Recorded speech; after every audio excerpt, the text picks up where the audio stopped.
The One Piece anime, which has recently been giving us some pretty tremendous over-the-top marine-related animation sequences, has come to an end this year, and I couldn't think of a better send-off than to have Megumi Ishitani direct the final episode of 2024. Some of the best episodes we've gotten in recent times have come to life because of her, including episode 1015, which some fans consider to be one of the best episodes in the entire series. I mean, to this day, I still find myself going back to rewatch some of the sequences in that episode because they give me a boost of adrenaline when I need it. Ishitani was also in charge of opening 25 and 26, and opening 26 was actually released in January with the first episode of the year. So it's really poetic that we opened up the year with Ishitani, and we closed the year with her as well, with One Piece Fan Letter to celebrate the 25th anniversary of the anime. Now, the anime is set to come back in April of 2025, but it'll be in a different time slot. And the specific time will be announced at this year's Jump Festa near the end of December. And in the meantime, what will be airing will be a remastered, better-paced version of the Fishman Island arc. So they've reworked it, and so now instead of the arc lasting 58 episodes, it'll actually be 21 episodes long, with new sound, new music,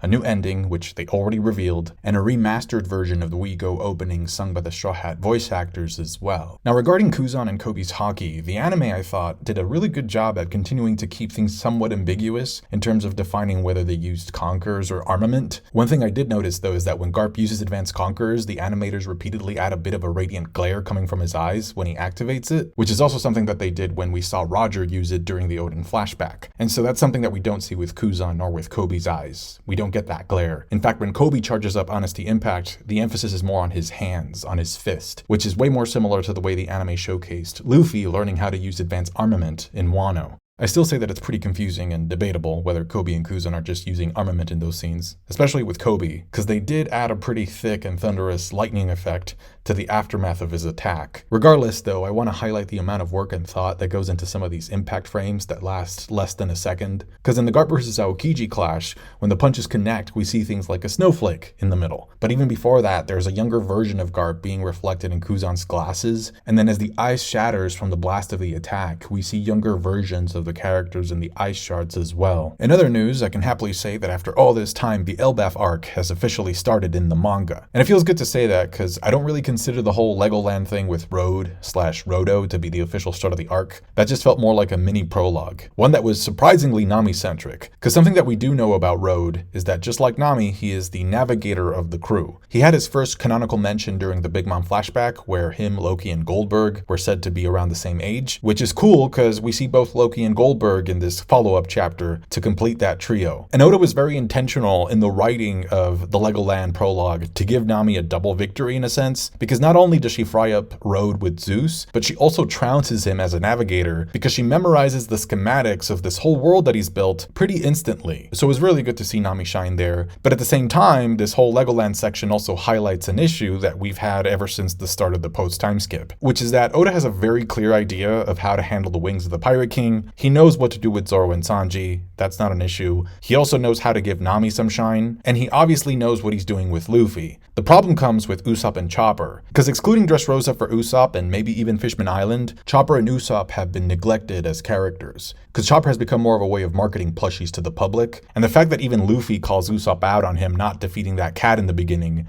is proof that Oda knows that this is a problem. So I'm glad that Oda is taking a short break to plan things out further for Elbaf, and interestingly enough, the thing that Usopp says that stopped him from defeating the cat is the exact same complaint that Yasopp has in Film Red, which is that it's Usopp's anxiety that which stops him from developing. So the fact that it's being called out I think is a good thing, because I think it means that Oda is aware of it, and that he's hopefully working on a plan to have Usopp reach his full potential. One could even argue that the change in scenery has already started to propel Usopp in a positive direction, given that we see him force himself to cross the giant bridge because he views it as a test to become a worthy warrior. I also thought Chopper encouraging Nami to keep going was a good throwback, given his past experience of climbing up and down that rope bridge in Drum Island. By the way Oda arranged and drew that final page of Luffy breaking the wall to burst into Elbaf really reminded me of the way that he handled the Straw Hats leaving Fishman Island and heading towards the surface to enter the New World to start a brand new adventure. The composition of Elbaf is absolutely gorgeous, by the way. I think the way that Oda introduced the country scale-wise was very smart, because before this he would just give us like gradual reveals of portions of it, like the Green Springs section where Shanks was,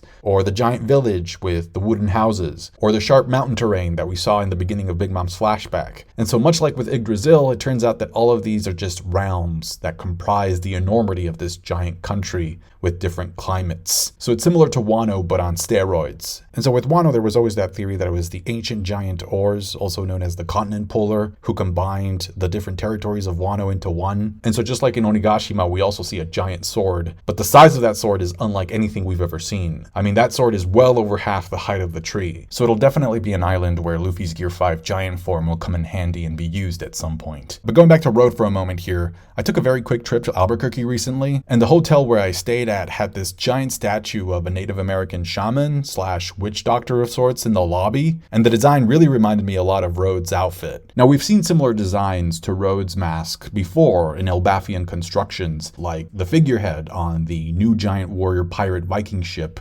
called Naglfar, which interestingly enough has a dragon on its flag. And I highlight this specifically because to me, One Piece has always been about connection. So what does it mean that the giants are using a dragon as a symbol? Well, we can also connect that to the celestial dragons using a dragon hoof / claw as their mark. There's also a guy who's part of the Holy Knights that we saw was wearing an animal skull, similar to Rhodes' mask. And if the Native American reference that I mentioned is also accurate, then that gets me to think about Dragon, whose name not only links us back to the dragon-related symbolism, but his tattoos have also been linked to being inspired by Native American face tattoos. In addition, something that Sanji said while in Legoland was that Road was talking like a samurai, and an observation that Zoro makes during the start of Wano is that he tells Kiku, "Whoa, you're huge," and the size of the samurai wasn't really something that was explored or explained further after that. But the point here is that if we look at all these things together, the giant tree, the dragon as a symbol, the size of the samurai, the Native American visuals, the point of all this is that if we go back far enough, all people in One Piece should end up being connected. But don't take my word for it, because in the front page of volume 62, in his author comment section, Oda said the following: "Apparently, if you trace the roots of people's DNA, our blood all leads to a single woman from a long time ago in Africa. Despite this, theoretically speaking, she was not the earliest human around, but such a person must exist. The beginning of humanity, the mother of humanity. It sounds intense. All of humanity is one big family. No matter who's in trouble, they are not a complete stranger." And so this is why I think that Luffy's secret dream will undoubtedly involve connection on a massive scale. And it's also why I think Oda gave Luffy the power of being really good at reading people and sensing their intentions, which we see more of in this chapter because not only does he sense Loki from very, very far away, but he also says that Goldberg and Gerd should be okay to approach. This is further supported by Gerd having a pet owl, which are associated with wisdom in Norse mythology. Also, I think the giant wolves at the bottom of the bridge is Oda hinting that he hasn't forgotten about Fenrir, which is a very famous, very powerful wolf in Norse mythology. Now, before I talk about Loki, I just want to say that I thought the reveal of Harjundin and Loki being brothers was rather strange. I don't know if it was something that Oda changed his mind about, because if that was always the case, that Harjundin was always going to be the son of the king, then why not introduce Harjundin as Prince Harjundin? Also, age-wise, Harjundin is older than Loki. Loki is 63, Harjundin is 81. So even from that perspective, unless the giants have a different sort of system of inheriting monarchies and stuff, Harjundin would be first in line. So the fact that this is the first time that we're learning about Harjundin being connected to the royal family is strange to me. But one thing that I think could serve to make this more digestible is if it turns out that he's an adoptive son, kind of like a Ned Stark and Jon Snow relationship, or if it's a situation similar to the one we got with Whitebeard, where Whitebeard would call his subordinates his children, right? You're all my sons. That kind of situation, that's more fitting, I think. And there's actually a bit of dialogue that we got from the official translation from one of the giants that seems to be hinting at this direction, because the giant says the king had another official child known as the accursed prince. So he's using the term official child, which would seem to suggest that the king had official children and unofficial children. Now, when it comes to Loki's design, I loved how he's rocking the horn helmet. The way Oda handled the scale in that panel is tremendous. If I'm not mistaken, Luffy is, I think, 5'9". And if you look at that panel, he's barely the size of the thickness of one of the chains that is holding Loki down. So it's just super, super impressive art in both of those final spreads. I'm kind of curious as to what's going on with Loki's eyes, because he has them bandaged up. Does he have eye powers or something? And I was actually pretty glad that the official translation confirmed that he actually did eat that legendary fruit, that was spoken about. In one of the unofficial translations, like I was kind of like left in doubt, like, wait, did he actually kill his dad and eat the fruit, or did he just kill his dad and not get his hands on the fruit? But no, the official translation does confirm that he ate the fruit. So that rules out a lot of my speculation, because at first I thought maybe he wanted the Nika fruit. Another translation mentioned that he was sort of into darkness, so then I thought that maybe it was the Yami Yami no Mi. But now that it's been confirmed that he actually did eat the fruit, we know that it can't be any of those. Plus the fact that it was mentioned that it was a legendary devil fruit kind of implies, to me at least, that he has a mythical type Zoan. Now I know it's already been commented on how the way he has his tongue sticking out is very similar to Doflamingo, but I actually think that gesture is more connected to the wolves that we see in this chapter. So I think an educated guess here would be to say that Loki has the Fenrir devil fruit, because not only is he in an area that is surrounded by giant wolves, not only is he sticking out his tongue like a wolf, but also in Norse mythology, Fenrir was chained up, and he was specifically bound with magical chains to prevent him from threatening the gods. Plus, we also have this chunk of dialogue about how if Loki breaks free from his chains, he will bring about ruin and the end of the world. And so, in accordance with Norse mythology, Fenrir actually does break free of his chains at Ragnarok, which, as we know, is the end of the world. Also, before Luffy jumps from the bridge to go meet with Loki, he says that he's been hearing him roar. Now, regarding the other/older half of the Straw Hat crew, Oda uses Robin to confirm that inflation is also a real thing in the One Piece world, because she makes a comment about how 100 million berries from 100 years ago would need to be adjusted for inflation for the price to be accurate. That said, it wasn't just inflation that got Dory and Broggy's bounty to skyrocket up to 1.8 billion. It was also the chaos at Egghead that they were involved in. By the way, the return of the giant warrior pirates was foreshadowed during Big Mom's flashback by a giant named Raideen, because back then we saw him training Harjundan, and he tells him to never stop training because one day Dory and Broggy will make their return.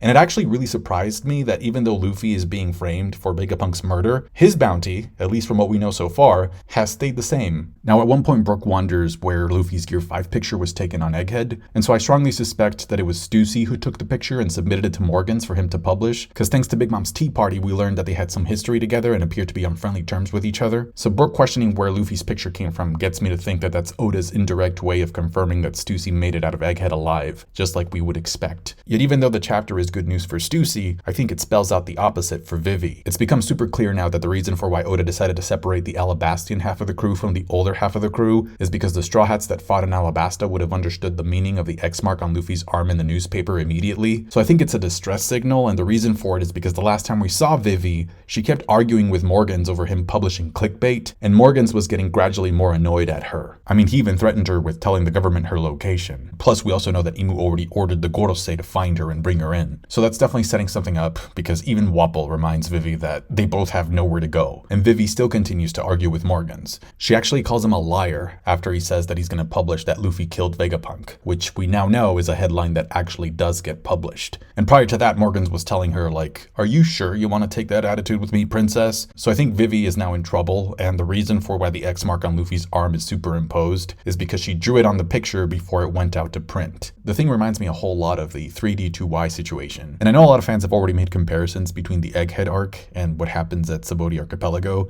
and what they found is that the Egghead arc is kind of like the inverted version of what happens in Sabaody, because everything that goes wrong in Sabaody works out well and ends up getting redeemed in Egghead. So this thing with Vivi could be Oda setting up the post-time skip version of Marineford, where much like Ace, Vivi needs to be rescued, only this time Luffy's mission will actually be successful. And that leads me to the One Piece fan letter episode, which turned out to be a very simple story about a girl inspired by Nami who wants to be able to meet up with her at Sabaody Archipelago before the Straw Hats leave for Fishman Island. And there's also a Marine who was inspired by seeing Luffy at Marineford. So it's basically through their perspective that we get to relive snippets of Return to Sabaody Archipelago as well as the Marineford War. The episode is packed with color and movement. Sometimes it was kind of hard to register what was going on, but it did make the sequences look very dynamic. It also has a bunch of cameos from different characters as well, and I genuinely chuckled at the scene at the bar where some guys are having a power scaling debate about who the strongest swordsman is. Meanwhile, Zoro is literally right there, And then Sanji shows up a little bit later, and they both have the exact same reaction to the power scalers, kind of like poking fun at the discussions. Also, shout out to Usopp for a genuinely good piece of advice on what to do if you're low on money and don't feel like drinking but still want to sit at the bar and people watch. Finally, the episode credits roll, along with the Straw Hat version of We Go, which was also pretty neat. There was a sense of nostalgia to the episode that got me to think about what I was doing and where I was in my life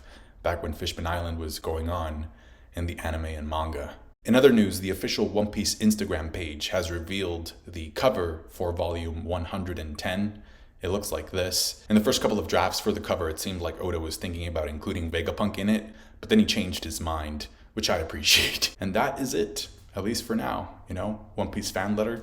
Thought was a proper send-off to the anime, a good way of saying goodbye to it until next year. And then we also have to say goodbye to the manga for a little bit as Oda takes a break to plan things out. I have to be honest, these breaks could not have come at a better time for me, honestly, because my life has been pretty unpredictable as of late, because I've gradually begun getting more responsibilities at work.